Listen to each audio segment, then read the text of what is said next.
جس بھی بندے نے جمعے کے دن میں یہ ایک دعا پڑھ لی نا تو اللہ تعالیٰ اس کے سارے گناہوں کو اس طرح معاف کر دے گا جس طرح آپ نے پہلے کبھی گناہ کیے ہی نہ ہو.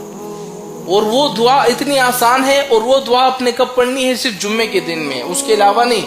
جس شخص نے جمعے کے دن میں اس دعا کو پڑھا ہے نا، اللہ تعالیٰ، نبی کریم صلی اللہ علیہ وسلم فرماتے ہیں کہ تمہارے گناہ آسمانوں کے برابر ہو، سمندر کے پانی کے قطروں کے برابر تمہارے گناہ ہو، اللہ تعالیٰ سارے گناہوں کو ایسا معاف کر دے گا جیسے تم ماں کے پیٹ سے ایک بچہ پیدا ہوتا ہے نا، اور کتنا پاک ہوتا ہے، اس نے اپنی زندگی میں کبھی گناہ نہیں کیے ہوتے، کتنا پاک ہوتا ہے، جنتی ہوتا ہے بچہ، اس طرح تم اس بچے کی طرح پاک شفاف ہو جاؤ گے.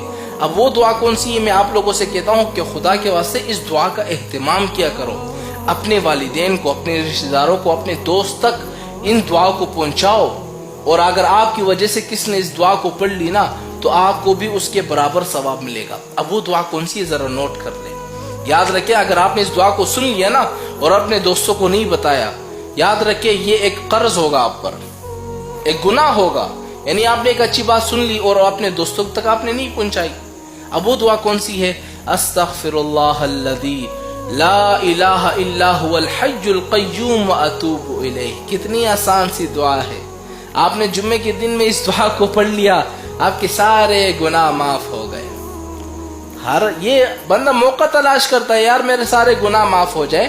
نبی نے ہمیں طریقہ بتایا ہے، اس طریقے پر عمل کرو.